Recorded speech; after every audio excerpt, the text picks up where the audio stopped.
The first ever NBA game had only 13 rules, but the game ended in a score of 1-0.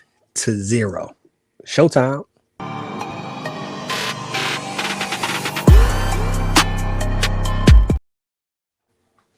We are back. We are back. Long anticipated, even for us. The Corner 3 podcast is back for an episode. NBA. We had preseason basketball today. It is a great time on this episode. I'll let you know what we want to talk about, and then we will ask the fellas how they doing. Kathy Engelberg, Napheesa Collier, that whole conversation, we definitely going to talk about it.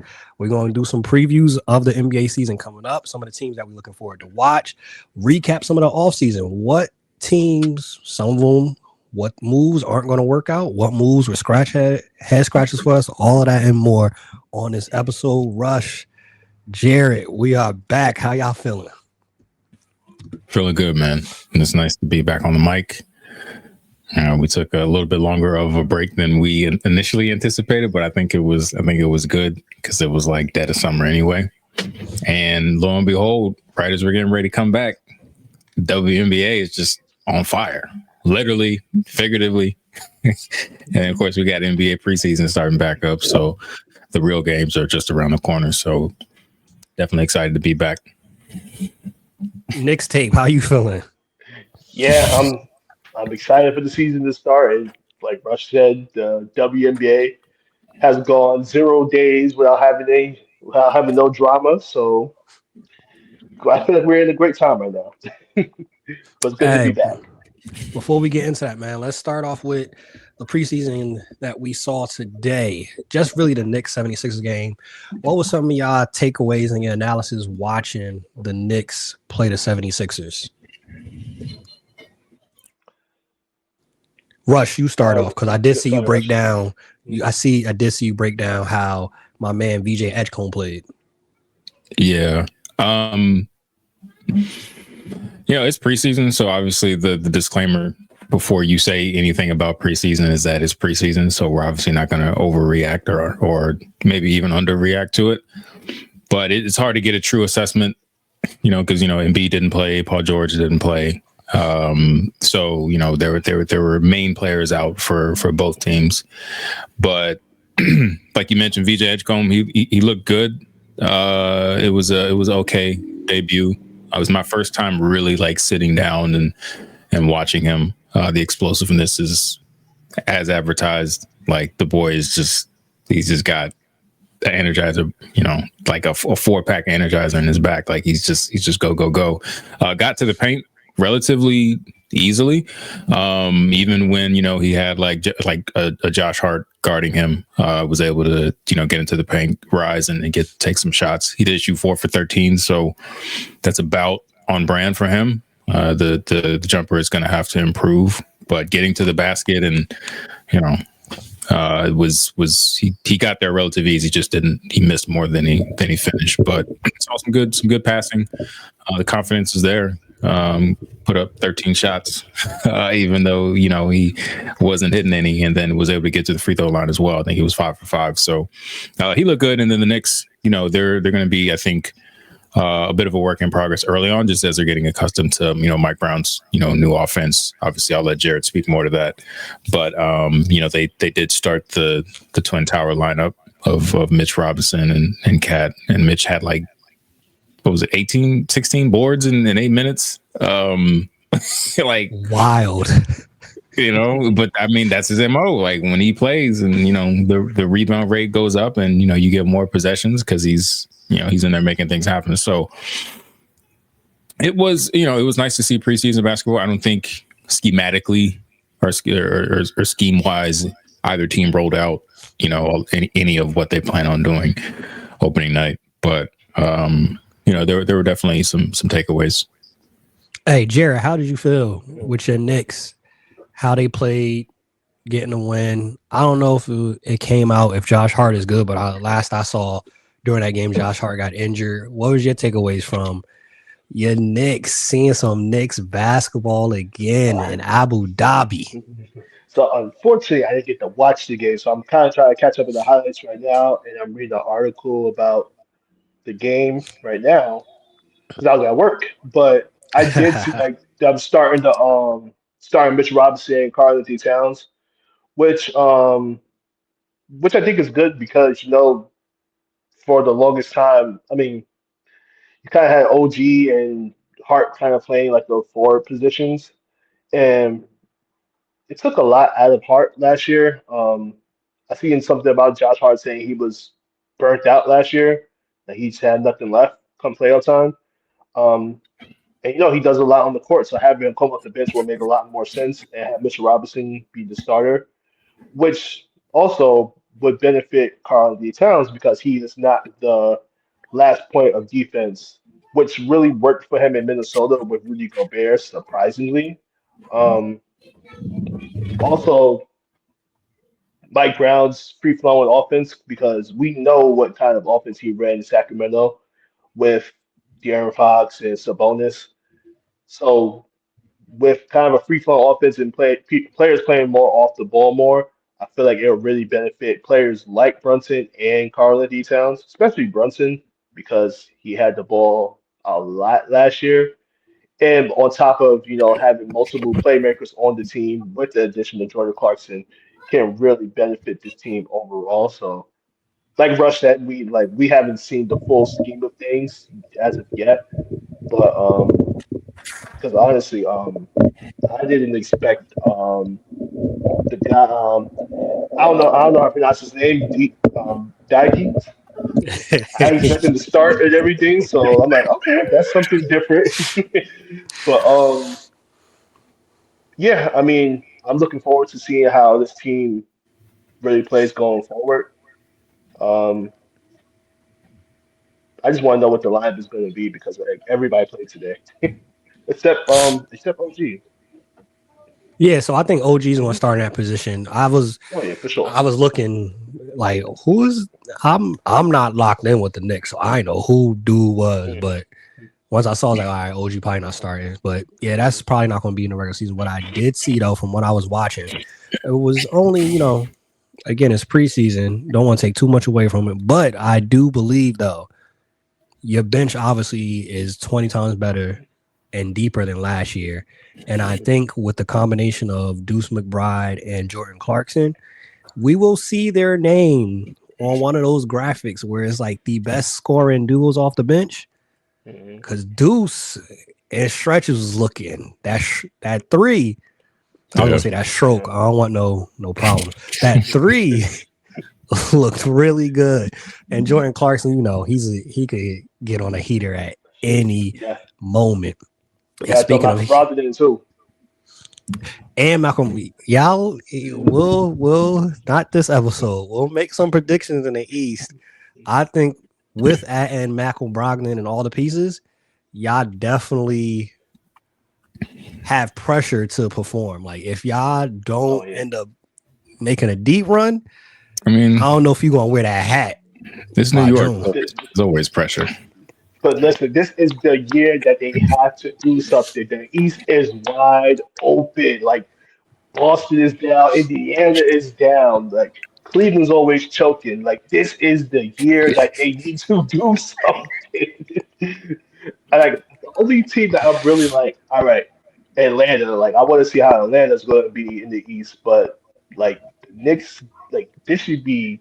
I don't want to say wide open because I won't put that full expectation on them, but they have a chance to really do something. At least get to the finals. At least. Hey, I'm rooting for y'all for that to be at least the thing. It should be there. You mentioned the Celtics, and this is the great thing about it's so much to talk about. I want to ask y'all. You mentioned the Celtics. Tatum is back on the court, man. Tatum is back out there already. Rush. I know it is not in your blood to really talk about the Celtics, but what's your thoughts on Tatum already being back on the court? And do you think he should attempt to come back this season? I think it's great. Number one, it's just great to see him out there moving around again.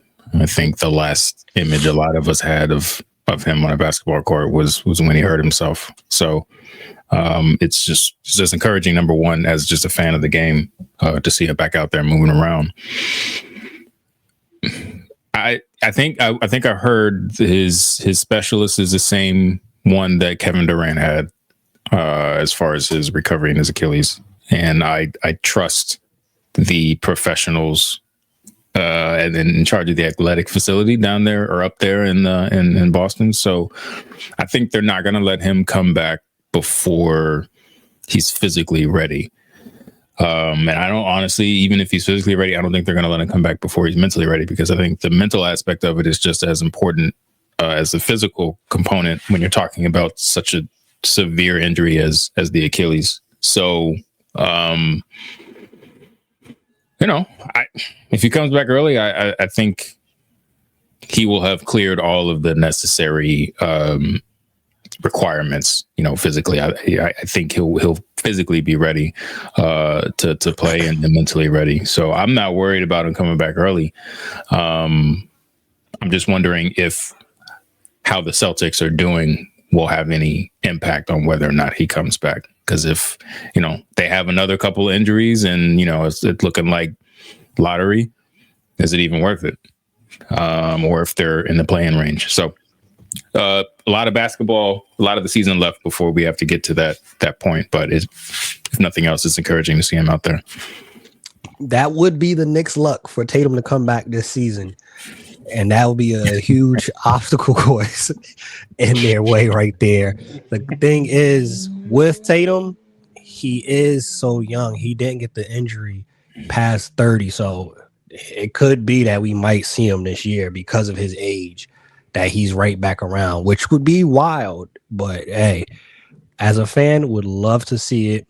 It would set everything ablaze if he came back this season and somehow helped the Celtics do something in the playoffs. That would be absolutely wild.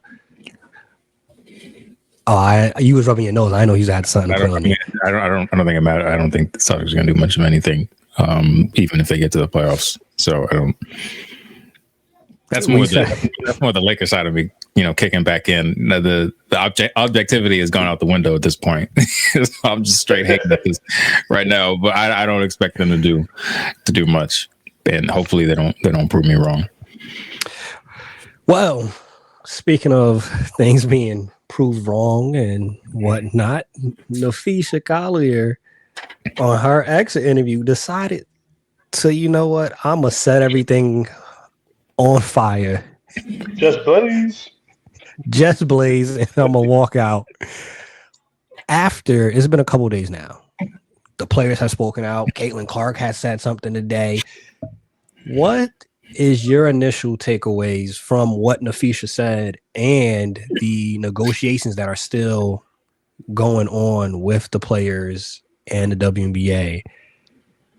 Once hearing everything now, Jared, where are you at in regards of the W and what she said? for one thing, I just hope it's not a shutdown as far as the W goes. But seems like it's kind of inevitable at this point. Um, yeah, I mean, I heard supposedly Kathy Engelberg might be out as the commissioner after all this is done. Um, it looks. I mean, of course, it looks horrible on her part because of all the stuff that she said. But then it's like she didn't deny that she said those things. So it's like you're not trying to like make any good with all this. So and then on top of Unrivaled is unrolling everything. Like I think I seen something about Gabby Williams thinking about taking the hiatus from the W and just playing it Unrivaled, which I mean honestly a lot of players might end up doing that like because if they don't want to get equal pay and Unrivaled offering all these deals and all this money. I don't see why not. So yeah, it looks bad. Then Caitlyn, but the weird thing about it for me is like Caitlyn basically kind of agreed with Napheesa. And then she came out and said she's not joining Unrivaled again. So it's like, which side are you taking in all this? You know what I'm saying? So like now, like she's confusing me, but that's a whole nother situation. That's a But whole nother episode. that's a whole nother episode. But yeah, I mean, when is the negotiation supposed to be settled upon before the deadline before they can actually The shut deadline down is the 31st of this month. So the end of the month. in this month? Ooh, I yeah, they don't think gotta get they. something I done. don't. Hey, based off of what we've seen, I'm not. We aren't in the meetings, but what Napheesa said, what the W has said, it seems like they are Nowhere near. miles Yeah. apart from where they need to be. I Rush, think do you, Nickerson too. Like there's nothing near done. Russia? Do you think that we're going to see a situation? We don't want it, but are we going to look at a lockout? And if a lockout happens, what do you think that does to the W as a whole? Because they made strides so much over the last 2 years with the game, with the popularity, with the views. I just saw the Aces Fevers game had something again, some record broke for most views in a closeout game or something. So there's growth there. What would that do to the W if a lockout does happen? I think I think it would stunt whatever momentum that the league has built up to this point. I think then you get into the messiness of the media and sides sort of blaming one another. Oh, it's their fault. It's this way. It can get messy, and you know how the last NBA NBA lockout went. It got pretty messy, and I think we ended up missing like a month and a half of the season. So yeah, I mean it's a pivotal point in the history of the league. You could make an argument. I think women's sports, because if the WNBA Players Association are able to get what they want, which is more revenue and the salaries, that could change the game for a lot. I mean, it could change the game and be really significant. So we hope it doesn't happen. I think in all likelihood it will happen, and then from there it's just a matter of leverage. And the Unrivaled is like over there doing making noise and doing things, and they are building a culture around their product where their fans are just, they feel like they're a part of like the company. It's really fascinating, especially on Threads if you watch it. Like their marketing and branding and social media strategy has just been excellent. So I think Unrivaled sort of would give the players a bit of an advantage. Because it's like, hey, they're getting more investments, and players are already making more than their whatever their 4-year salary would be with the W. So yeah, it could get messy. I hope we don't get there, but I think the players would have some leverage. But I think it would definitely, depending on how long the lockout is, could definitely do some damage to all the momentum that's been built up to this point over the last couple of years. Now, before we get into our WNBA Finals predictions and preview and X Factors and all that good stuff, Jared, could you riddle me this? Outside of obviously they need better pay, and obviously in some cases better practice facilities and better treatment, what do you think? Because Napheesa mentions a lot in her exit interview. Referees, the care of the player. To you, what do you think is the W's biggest issue that they need to improve in general for the product? Obviously, we agree. We all here. We clock it. Yeah, pay them more money. We all here for that. Outside of that, the actual on the court, what do you think they need to improve the most? Um, on the court, I think the product. I mean, the product to me, I think it's amazing. To be honest with you, I just don't. To me, I don't know what the how to even answer that question because the product is just growing as a whole on court. I would say the one thing that could probably drive more attention to them is getting rid of the 4 year rule and having, college players come out after 1 year. Because, the Juju Watkins of the world and the Hannah Hidalgos of the world, like they probably could have been able to play in the league after a year, probably, give or take, the physicality of the league. But, players adjust to their physicality. They get stronger over time. They hit the weight room, which leads to another problem. You need better facilities to help train these women and to help, build them up, make them stronger to go sustain a 44 game season now. And then on top of that, them being women, they get pregnant. So that goes back to the whole situation with Skylar Diggins with the Phoenix Mercury when they had that whole thing where they didn't want to, I guess, pay her and let her use the practice facilities. So it's a lot of things that tie into each other. It's a lot of things that tie into each other when it comes to like a product as a whole that overall need to be adjusted. Because I know the Suns they're trying to figure out their situation right now because they're trying to talking about moving to probably Boston, but they don't know what to do right now because everything is thrown up in the air with all the negotiations and they've been practicing in what YMCA gyms and college gyms, so it's a lot of things that need to be figured out before we even talk about like improving the on-court product. Nah, that's facts. Kelsey Mitchell said it best. They was asking, about her returning. She said, I don't even know if it's going to be a league. So it's some stuff that needs to be handled. They got a lot of work to do. This is probably the most pivotal moment in the W's history regarding the negotiations, regarding the product, regarding the officiating. All of those things coupled in, they have some work to do. It's not fully established as they may seem. There's work that needs to be done. As much growth as there has been, more growth is needed. It kind of sucks that this is kind of overshadowing the WNBA Finals, but don't worry, we are going to preview it for you. We have the Mercury against my Las Vegas Aces are back. It did not look like they would be back at the beginning of this year, but they went on a run and they figured it out. Rush, let me know for you, right? This series, I'll give you the Aces. What do you feel for the Aces? Are there X factors that need to happen for them to win another title? Well, I think there are X factors in terms of things they need to do better, like as a team, schematically speaking. Rebound.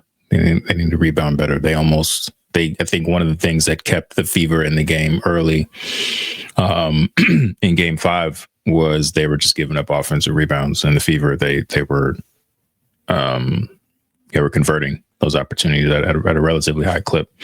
So just staying engaged, watching boxing out guards coming back. Sometimes the guards that could have a tendency to sort of leak out, and it's just Asia down there and everything, and the fever crashing.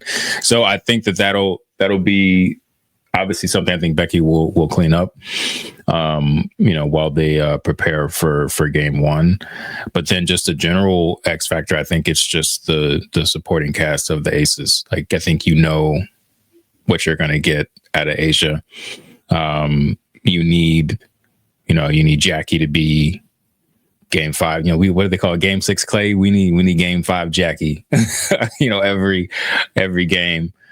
Chelsea to sort of control the pace and know when she needs to get buckets, and then if Jewel is Jewel, like the Jewel we know, it's they're holding up the trophy. So I think as the players who sort of surround Asia, if they're able to sort of lock in and play how we all know they're all capable of playing, and do that all in unison, I think it'll all be hard fought, but I think the Aces can win pretty handedly. And Jared, on the flip, that's no disrespect to the Mercury before anybody try to come at me. I just think when the Aces are firing all cylinders, they're just, they're just great. So, and they got the best player in the league. So that's complete facts. And the thing is, the Aces, which we've seen all season and we've seen in the postseason, they're good. You could bet they're gonna give you one of them games. They gonna give you one game where Asia maybe don't have it, 9 for 21, and the rest of the team said we don't got it either. So hopefully we don't get none of those games this finals, but they good for it. They'll probably give the Mercury one of those. Jared, on the flip side, give us the analysis of what the Mercury need to do to beat the Las Vegas Aces. What they need to do is lock down Asia. As hard as it is, that's key number one. Um, I think key number two would be, utilize their bench. I feel like Mercury are deeper than the Aces. So I feel like, with, you know, got Bonner and Whitcomb come off the bench, I feel like they had the advantage compared to just really Drew Lloyd and Daniel Evans come off the bench. And no knock on Drew Lloyd and Daniel Evans because they're great players and everything, but Drew Lloyd is not the same player she used to be. I don't know what's gotten into her. She has some good moments, defensively grabbing boards and some key shots in against the Fever game five, but she's not the 20-point Drew Lloyd that we all know. But I feel like if the Mercury was to pull this off, they need to, get DeWanna Barron going. Um, AT got to be, the AT that she always is, the walking triple double. Um, Satu got to be the unicorn that she is, knocking down threes at a high clip that she's been doing all playoffs. And um, yeah, and they got to out coach Becky Hammond because this is what third finals? third Yeah, and three, so third and 4 years. third in 4 years. So she's gonna be hungry for another one, and this is gonna be the Mercury's first time since of course since the Tarazi era, but it's been years since they've been back. And Nick Tippett's first time being the coach for the Mercury and going to the finals. So guy first time to go up against Becky Hammond is gonna be hard thing to do, but I think they can pull it off. So, are you predicting the Mercury gonna win, or you have the Aces winning? I like the Mercury winning in five. Rush, Mercury or Aces? Aces. I'm going with the Aces. I will be biased now that I took the host hat off. Aces.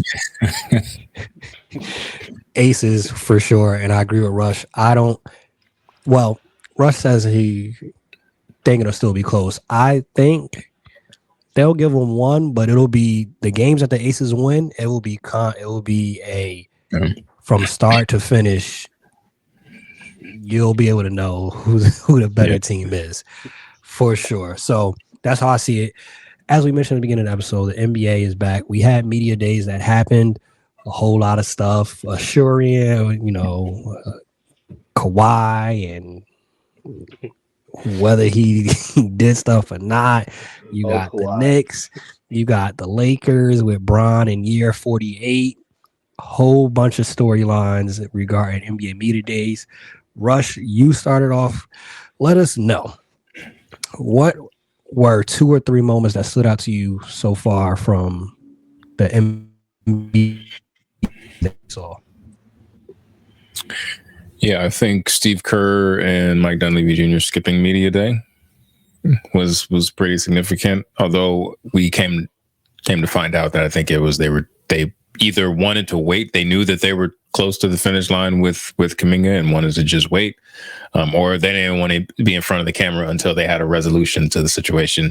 Whichever whether it's one or two, I don't know, but I thought that was, it's probably not unprecedented, but it's very rare for both a coach and a GM to not be available on media day, especially when you've had an off season like the Warriors had. Because I think 24 hours before that, maybe 48 hours, they had 9 players on the roster. So, you can't say they did nothing, because obviously they had the 3 signings lined up, and then Seth Curry. But from a public standpoint, from us, on the outside looking in, like, the Warriors, they ain't do anything. And they even asked Steph at the golf tournament this summer. They were like, "Hey, bro, what do you think about, y'all got 9 players?" And he was like, "Oh, really?" Like, it was a wild summer. So that stood out.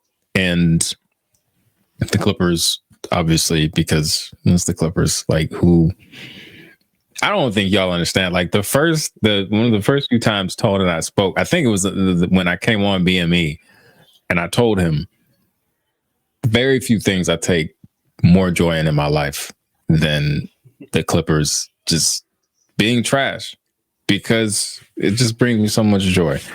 And, the scandal, and then they got to get up there and answer it, and then they're very clearly dodging questions, not giving answers to very specific questions that are asked. Kawhi, a millionaire, doesn't know like how much money he would, like, bruh, come on now. If there's one thing we know about Kawhi is about his money. So now all of a sudden you can't, the numbers are a little fuzzy.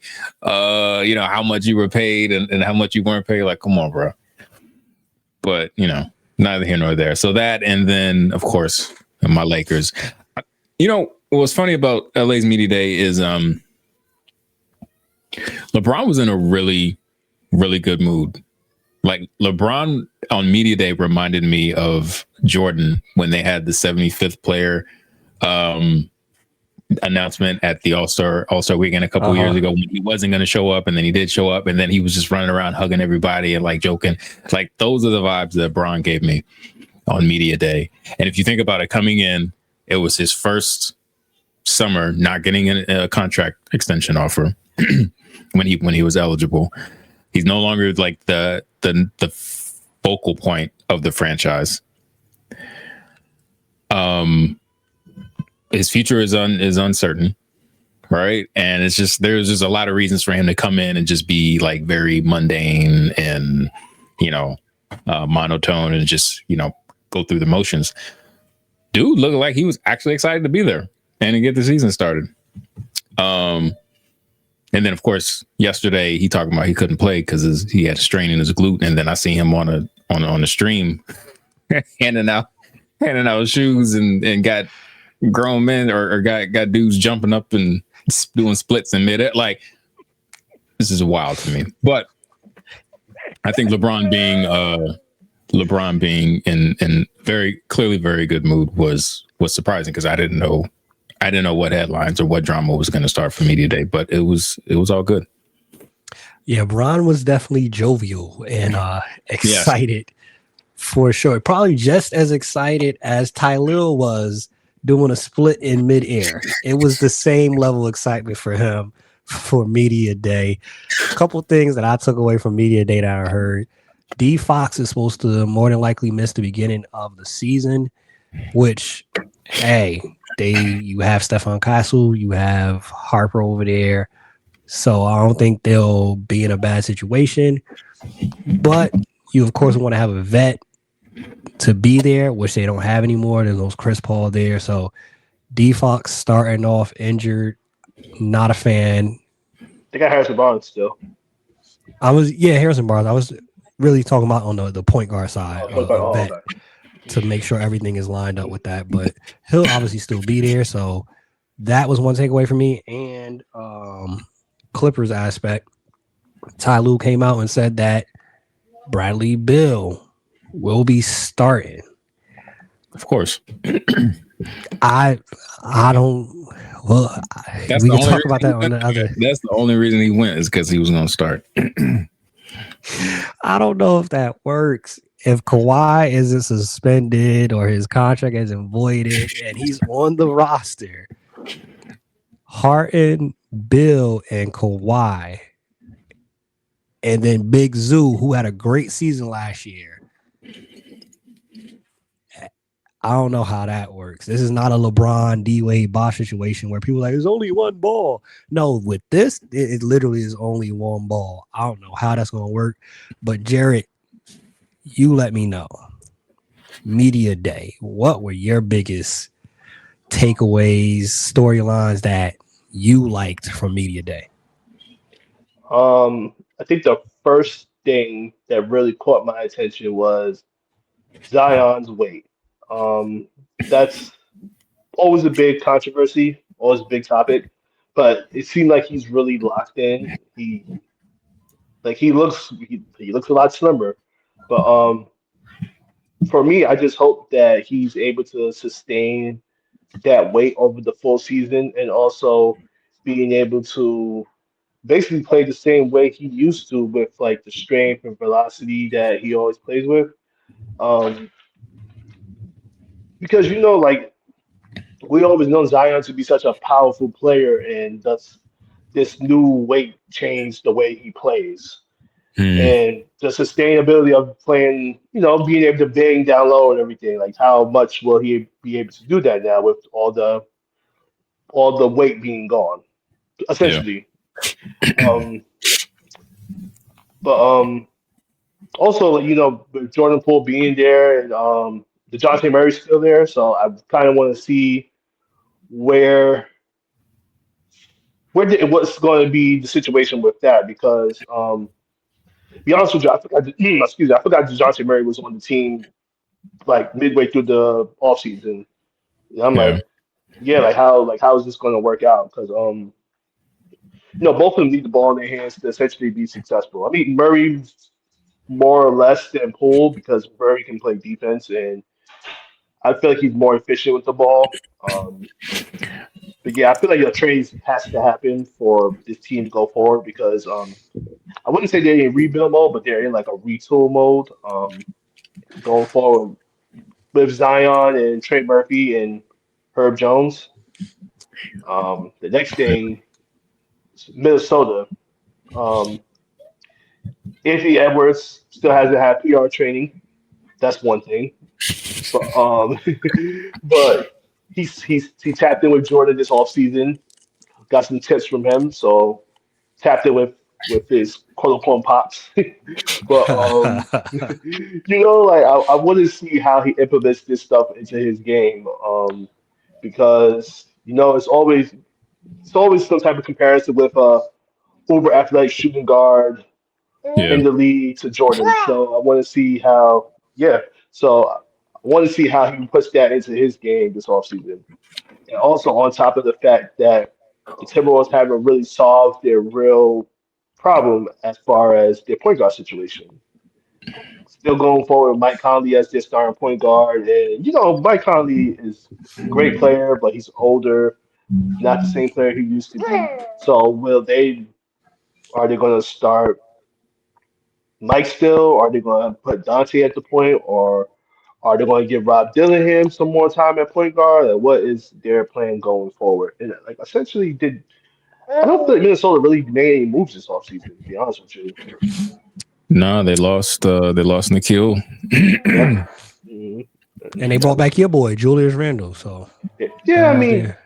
which is good, but I mean, like, what else is that? They didn't do anything to improve themselves. Like, you get two deep runs in the playoffs, but now, what's the next step? You gotta improve. Yeah. Yeah, it's I like think you didn't do anything to make yourself better. nah. Rudy was shooting floaters with lethal shooter, wasn't he? Yeah, he was. He We don't was. need He was don't shooting need 15 Rudy out there shooting.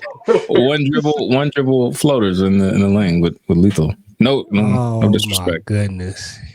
I hate seeing those videos, bruh, of the players working on stuff that they not going to do in the game. And it's not He just may do a Rudy. floater. He may It's do a not floater. just Rudy. It's not just Rudy though. Cause I saw Jared Vanderbilt Hey, whoa, doing hold up, hold up. No, let's not do it. I gotta stop you, bro. Like we can't do it. No Laker slander. It can't prosper. But I had the same thought when I saw it too. I was like, oh Lord. Yeah, man. It's an odd thing that players do that in the off season. They don't work on. To be fair, in Vando's case, in his defense, that is the shot he has to work on, because when he's on the floor, especially in the playoffs, like when they played Denver, they schemed for him to be open in the corner to be the if he's on the floor, like they wanted him to shoot. So when you've got Luka, you've got Bron, you got AR, a lot of times that skip to the corner, that's going to be him. And if he can hit 35 and up, I think that changes a lot for the Lakers. But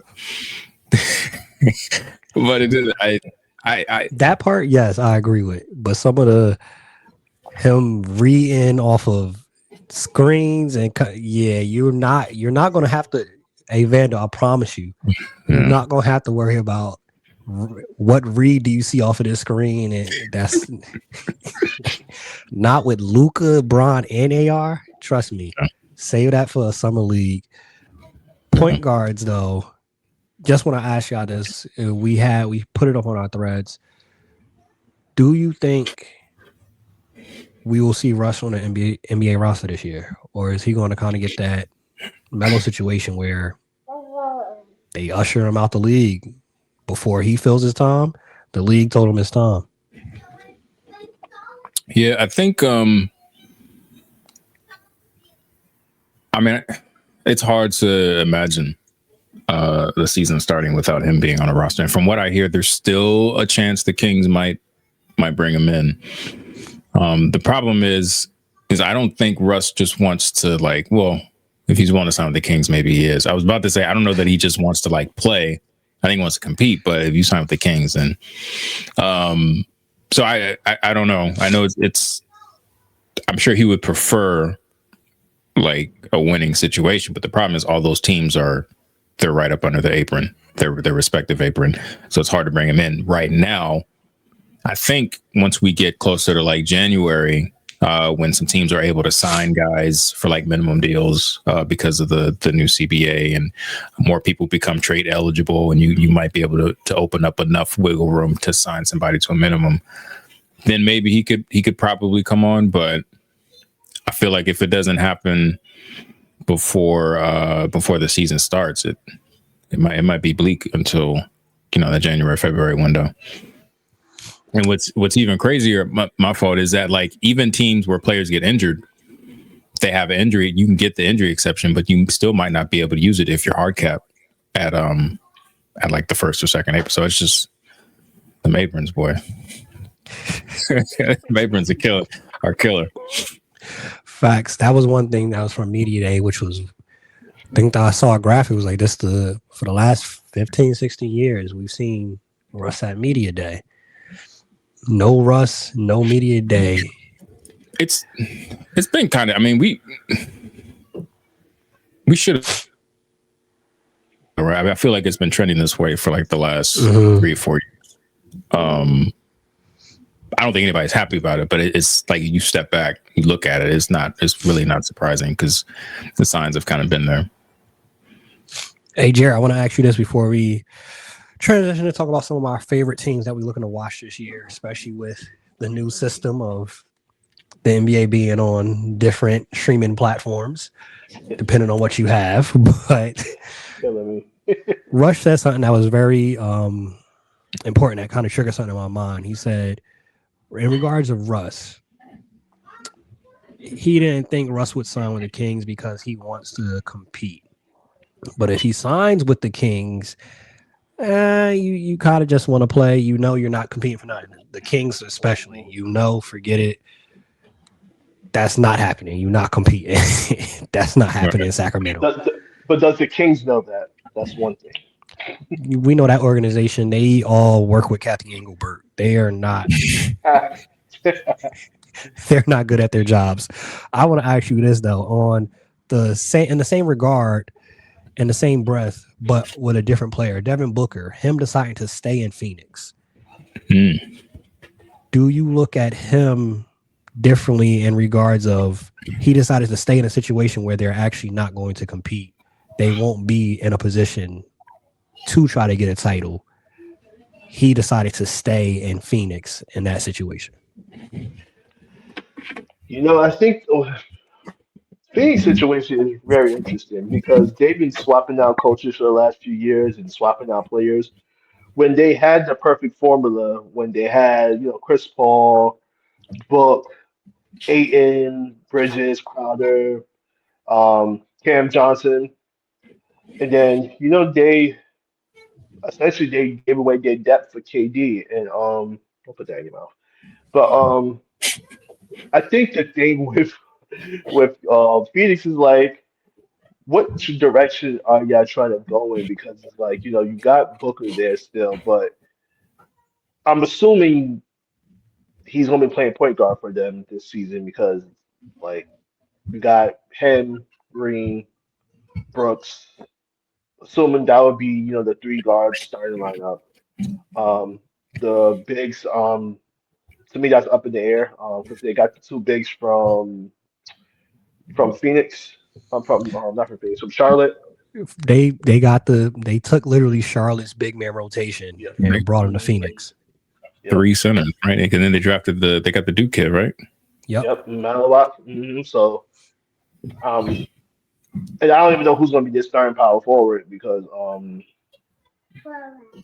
maybe they decide to put Brooks at the starting power forward. I don't know, but I feel like They probably put they're Nigel definitely, Hayes there, yeah, yeah, the book, the free book, overseas man. signee. Free book, man, because like I mean he took the money. I get it. If you can get the money, go after the money. But for certain players, that stuff can work. Like you could take the money. Then if you want to get a trade down the line, then yeah, like it will work out. But it's hard because it's like just seeing Book right away in Phoenix like this with when they had the opportunity to compete. And then now it's like a whole nother rebuild situation or resource situation. It's like Book's been through so much. He doesn't deserve this. Like he's one of the best players in the league. And it's kind of like a Damian Lillard situation with Portland. Like he's been there for so long, and then you waited till like you're in your 30s until finally decide to leave, and situation didn't work out for you. So it's like I don't want Book to be in a situation where he's 30 plus and Phoenix is trying to rebuild again. Then now he's trying to search for a new team. Then he essentially gets hurt, mess up his chances of competing again. You know what I'm saying? So Yeah. it's like hopefully this could be the season where something changes in Book's favor as far as maybe he can get a trade somewhere where he can actually compete. Yeah. I'm not gonna say free book. You sign there. I would say hopefully the organization does better, but I think he's gonna be a Phoenix Sun for life. Even speaking of streamers, I Show Speed had him on. He has like a $15 million warehouse. I don't think that man is comfortable where he at. He wants to stay there. I just don't want to hear any interviews when they're 12 and 12 and 34 to start off the season or something like that. And he's like, we got to do better. We got to win. You could have had the opportunity to win. Yeah. The lineup might look like something like this. So it might be Devin Booker. They might start Grayson Allen at point. Don't know. They Oh might my go God. D Book. Oh. You could probably go Jalen Green, Dylan Brooks. They got Ryan Dunn, who played well last year.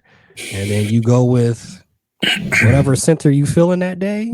Nick Richards, Mark Williams, Malawak, whatever you feeling that day. I I know feel on like their media day, half of them names that came out, I was like, who? I feel like it's Book Green, probably Grayson, a Book Green, probably Grayson Brooks, and then whatever one of the 10 centers that they got on the roster. I feel like because Allen can play a little D. 3 and D option. Yeah, just a little bit.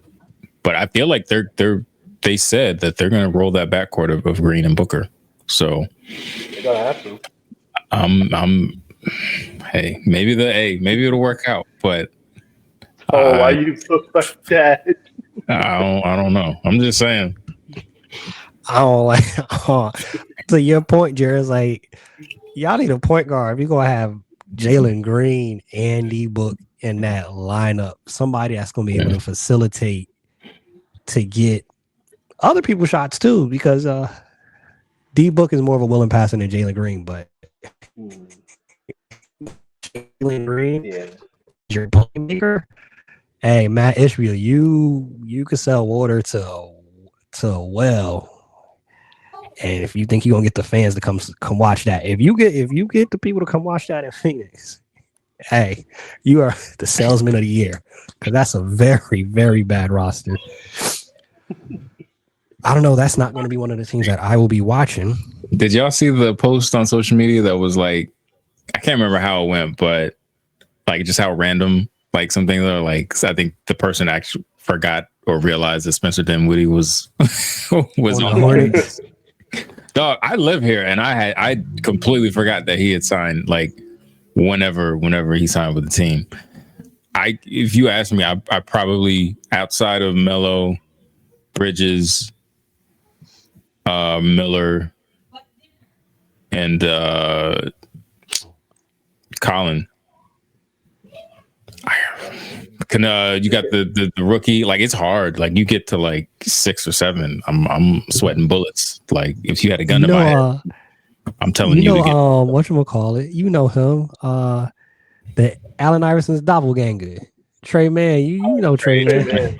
Yeah, Trey. See, I forgot about Y'all Trey. Signed him. They signed him back. So hey, that's a great thing. They got plenty of guards. I'll tell you that. So when Melo eventually gets hurt, they'll have plenty of people to throw in the lineup. Next episode, or one of the episodes before we start, we got 2 episodes before our first actual regular season game. We will do a game of who they play for, especially in honor of TNT, since we won't be seeing them till after Christmas time and all that. So. But they said we'll see them opening week, and then we probably won't see them till opening week. For how long is an opening week for them? What, 10-minute clip? I don't know, but the season starts. They're not gonna let them do. What day is the 21st? Is it a Tuesday? I think that is Tuesday. Yeah. Yep, Tuesday. Okay. Yeah, so they'll probably get that first ESPN, probably Friday. They'll probably put them on the ESPN game. Who will? Inside the NBA. Who, the Hornets? No. Just the inside the NBA in general. Okay. No, we don't care about the Hornets, man. Sorry. Hey, yo. So, what are your top 3 teams that you want to watch this year? I'm outside the obvious. Like, do you want me to pick 3? Outside of the Lakers and outside of the Knicks, Jared. So I have the Hawks, the Rockets, and the Pistons. I have a hot take, which may not be all that hot. I don't know. I'm just a guy on social media, but I really feel like the Hawks, maybe top 3 seed in the East. I feel like if enough goes well, that could be a realistic thing. I can see that. Contract year for Pat Bev. Contract year for Trae Young. Trae Young has an extra battery in his back because of Pat Bev. Jalen Johnson healthy. Was that not the most random beef? Like Pat Bev. I mean, I guess we should be totally surprised because Pat Bev, like, he'll fire strays like randomly, but just like the fact that Trae sat down with like a production and like did a response just for Pat Bev and put it online. Yo, we ain't seen a podcast episode from Trae Young in a minute. I had never seen Trae in front of a mic unless he's being interviewed by somebody. Dude had the in-suite condo, whatever, penthouse setup. Man's had the mic, So the XLR yeah, cables. Like I know he he did a was little bit last year. He dabbled in a podcast. Mhm. So, but he didn't He really. got It's his own not little like podcast. it's not like oh, other. okay. Yeah, it's not like other players to that point. You don't even know he has it because he didn't. It was so sparingly where he would record. Yeah. Okay. The thing And is, that's what made that's it my bad. funnier though. He called Yeah. he called the production people. Hey, we got one a day. We ain't Bring the working how bring long, Trey? Nah, bring we the got one a lights. day. Had the soft light set up and everything. And Great and production. the part that he kept in when he was like, I don't even know, like he got halfway into it. I was like, I don't even know why I'm doing this. That was me. I'm like, Trey, why are you doing this? It's Patrick Beverly. And no disrespect, I know Pat and like Pat Beverly, like love his story. Was a phenomenal high school player. Like you gotta have some grit about you and some skill to have lasted in the league as long as he did. I think a lot of people unfairly look at him as just like a shtick, but no, Pat is a basketball player. But at this point, come on, bro. You don't need to be going tit for tat with Pat Beverly. But I'm sorry, it was just like the most random beef that just popped. I'm like, why is this happening?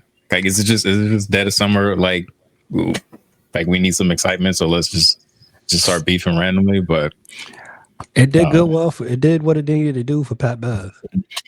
yeah, It did what it needed to do for him. you got a couple weeks of content out of it. For sure, Jerry. Outside of the New York Knicks, and I want to throw out there too for you specifically, outside of the New York Knicks and the Washington Wizards, we know you work for them. Outside of those two, who are you looking to watch this season? Definitely agree with the Houston pick. Um, I want to see the progression of Thompson and Sengun. Um, another team I want to watch out for is OKC. I want to see if they are. What are you doing? I want to see if they have the championship hangover and they're able to repeat because we haven't had a repeat champion since Golden State. So I want to see if they can sustain this success. And since they're really young and they got a bunch of top picks, coming in who's going to try to prove themselves as well. So I want to see how that goes. Um, my last one is the Sixers, only because I do Mm. want to see if they were able to stay healthy this year and how they are able to, and how they're going to fold everything together because they just resigned Quentin Grimes and literally right before media day, and supposedly Paul George is hurt right now. He's going to miss some time. I mean, supposedly, So, Paul George Stewart. and Yeah, and we know should be he didn't play surprised if he's today. healthy. And McCain got hurt too. So, so is this about to be a whole other thing from last season all over again? So I do want to see how Philly is gonna, play this because it might be time to blow it up. In the words of Caitlin Clark, no comment. I definitely will be intrigued to watch. One of the teams is the Dallas Mavericks. It was only they practice, but watching Coop flying around, I think we could see Cooper Flag make one of those all defensive teams, bro. Oh, ooh, ooh, Like ooh. he was on the other team against AD. They were on the same team, and he was all over the court. He blocked AD a couple times on jump shots. Him as a help defender with Anthony Davis, Clay rejuvenated, Najee Marshall. They're going to be a fun team to watch. And And Lively and Gafford. and Cooper really might. That might be a stretch all defensive team. Obviously, won't be the first team, but he's definitely going to be in the conversation for one of the better defenders this season for sure. The Pelicans I want to watch. Zion healthy is some of the that's some of the best basketball in the world. Just as a fan, that's some of the most exciting basketball in the world. I think it's a weird situation they got going over there with the roster. I'm more interested to see Zion if Zion can stay healthy. The roster as a whole is a little bit too much going on. Hey, but they I don't think it could works. think about it. Think about it. They could have a closing lineup of Murray, Poole, Herb, Trey Murphy. and Zion. That might small ball. You know, super small, but that might could, as my Southern brethren would say, that might could do something. I'm just saying. You're not going to start with it and you're not going to roll it out, a lot, but depending upon who you playing, I mean, you've got Murray who can lock in. You got Herb and Trey with the wings, and you got Zion, who, if he gets going downhill, I still think, I know Jared had said, like, how's he going to be able to adjust to not having all that weight? I think he still got the muscle. Zion downhill is a problem for anybody. So I think that they would probably be on my second, if we did this in tiers, they would probably be on my second tier teams that I'd want to watch. I just hope that they can stay healthy, man. So something about New Orleans, some down there in that water. Something in that food too. Or just the trash ownership. But they're just always hurt. Too many beignets, crawfish, and all that. Beignets. That'd be factoring. That'd be fact. You like beignets? Yeah. Me and my wife went down to New Orleans a few years ago. I had authentic beignet on real joints. Whew. It's a good thing I got high metabolism. I'm gonna just tell you that, because your boy would have been looking like Luka middle of last season. Oh, okay. I think beignets are overrated, personally. Oh, I never had it, so I can't comment. Hey, Jared, you ain't missing out, bro. It's funnel cake. Here we go, bro. Here we go. It's funnel cake. That's all it is, bro. Oh man. It's funnel cake, and I went to Cafe Du Monde. They told me to go to Cafe Du Monde. That's the best one, the original one. I was so upset, Jerry. I was like, this funnel cake from back at home at the fair, bro. Look, I know you're not over there drinking beet juice or whatever the hell you got in that bottle and sitting there talking about beignets, all right? We're talking about beignets. Don't be disrespecting beignets, all right? I let you fly with the Pedialyte. You're not gonna come for beignets. Hey, kind of in the same vein. We end off the show with this. Who are the players, Jared? You started off. Give me 2 players or 3 that comes to your mind that you think will be players that have breakout season this year. For one, Wembanyama.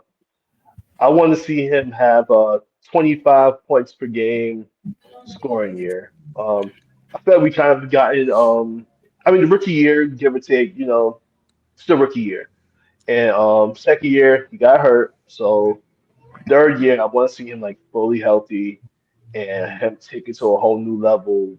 You got the experience playing under Chris Paul. You got the experience. Being coached by Doc by Pop, and now that Pop is gone, and I don't know with Mitch how he's going to coach them, but I'm assuming it might be a little looser leash compared to how Pop used to coach. So like we seen how Kawhi kind of flourished after he left San Antonio's system. So it's still going to be San Antonio system, but it's not Popovich. So I want to see how Wemby plays, this season. And then I have another one that might surprise some people. Andrew Nemhard, only because of Halliburton not being out. Nemhard really showed out during the playoffs. Like he showed like he can go get a bucket for you. That little shoulder bump he be doing to people, that's super effective. Like I don't know how he does it. I need to learn that move. But yeah, like I feel like he's gonna have like a 20 points per game season because he's going more than likely he's going to be the starting point guard. I would assume they may start Mathurin at the two. So, but Nimhard will probably have the ball in that Halliburton role, probably having 80% of the game. So I feel like he's going to have a breakout year. But and last one. I kind of just want to see how he plays with Boston, but Anthony Simons. I don't know if it's going to be a breakout year or not, but I just kind of want to see how he plays as essentially probably being the sixth man because I don't think he's going to be the starter. Right. Well, you might be onto something because my man, the coach already said, "Yo, you're a way better defender than they told me you was." Yo, Mazzulla, I'm not a Boston fan any stretch of imagination, but Mazzulla and his quotes are hilarious to me. Top five quotes by a coach all time, Mazzulla. The best one for me is when they asked him, "You saw the royal family?" He said, "Jesus is here." That's the only royal family I know. Jesus, Mary, and Joseph, right? No, he died when he said that. They was all confused as heck in that press room. Like, did he really just say that? Yo, Mazzulla. Hey, if they have a struggling season, I don't think that's gonna go over these Mazzulla quotes gonna go over too well over in Boston. But Rush, who are some of the players you think could have a breakout season? Sticking with Boston, I'm actually gonna go with Peyton Pritchard. I feel like I know he got six man, but I think no Drew, no Tatum, Porzingis is gone. Jalen's going to get doubled, right? Like he's going to be, your 1A guy, so he's going to have to deal with those, coverages and teams are going to try to get the ball out of his hands. And we all know Peyton can cook, so I think he can even go up another level than he won last year. This is very unpopular for obvious reasons after I say it, but I think just looking at the team and looking at the opportunity he's going to have a full season, if not starting, then definitely being one of the main ball handlers. But I think Kevin Porter Jr., if you look at his per 36 numbers, they project very, very, very well. And I know he kind of came on strong toward the end of last year. I think Dame missed some time. And I think, to have a full season, knowing that, what his role is going to be and how defined, I think, and he's somebody who can create his own shot and then also create for others. So I think he's going to have a tremendous opportunity to have a really good year. And I think he might just do it.